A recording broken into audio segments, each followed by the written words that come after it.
সাবেক চেয়ারম্যান জননেতা জনাব আফজাল হোসেন কায়সার, সাবেক উপজেলা চেয়ারম্যান জনাব আফজাল হোসেন কায়সার।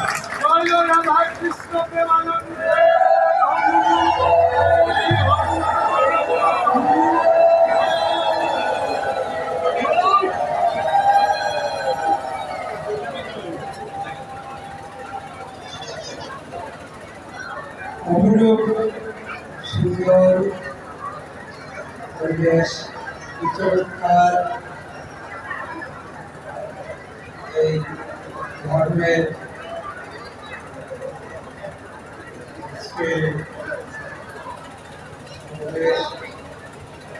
ভাই বোনেরা, সবাইকে আমার আদাব। আপনাদের মাঝে কথা বলে বিভিন্ন ঘটাচ্ছি, আমি বাঁচিয়ে নিচ্ছি। আমার বন্ধু সৈয়দ আখতারুজ্জামান এই গল্পের গানে তিনি সন্তান, তিনি অত্যন্ত জনপ্রিয়। বিশেষ করে আপনাদের যে ধর্মের প্রতি যারা অনুরাগ আমার অত্যন্ত চমৎকৃত করে এবং আমাকে নিমন্ত্রণ করেছেন, আমি তাকে কৃতজ্ঞতা জানাই। প্রিয় ভাই বোনেরা, আসলে এই কয়েক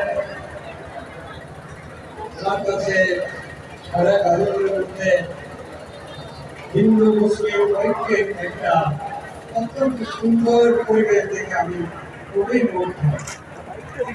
এখানে এসে হিন্দু মুসলমানের কোনো ভেদাভেদ খুঁজে পাই না। চমৎকার সমবাদী করে এরকম দৃষ্টান্ত নাই। আসলে সৃষ্টিকর্তা আমাদের মানুষ হিসেবে পৃথিবীতে পাঠিয়েছেন, মানুষ হিসেবে পাঠিয়েছেন। আমরা কেউ হিন্দু হয়েছি, কেউ মুসলমান হয়েছি, কিন্তু সৃষ্টিকর্তার কাছ থেকে মানুষ হয়ে আমরা এই পৃথিবীতে বসবাস করি। মানুষের ভেদাভেদ নাই, সাম্প্রদায়িক কিছু নাই, মানুষের সৃষ্টি। তাই বলতে চাই, আমরা যেন মিলেমিশে থাকতে পারি ভাই বোন হিসেবে। আমরা সবাই সবাই ভালো থাকবেন। আজকের অনুষ্ঠানে আসতে পেরে আমি খুবই আনন্দিত। আমি আমার পরিবারের তরফ থেকে আমি আপনাদেরকে কৃতজ্ঞতা জানাই। একটা কথা আমি বলতে চাই, শুধু একটি কথা বলেছে, আমরা জানি যে আপনারা বিগত সংসদ নির্বাচনে আমার দল বিএনপিকে ভোট দিয়েছে। আমি কনফার্ম, আমি শুনেছি, দেখেছি, এটা একটা শুভ একটা সংগ্রাম।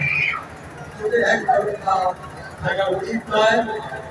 আপনাদের কাছে আমার দলের তরফ থেকে, আমাদের নবনির্বাচিত এমপি ফজলুল হক মিলনের তরফ থেকে কৃতজ্ঞতা এবং আপনাদের কাছে দাঁড়িয়ে আমাদের সবাইকে ধন্যবাদ দিয়ে আগামী দিনে আবার আগামী বছর নিমন্ত্রণ পাই এই সুন্দর অনুষ্ঠানে। সবাই ভালো থাকবেন।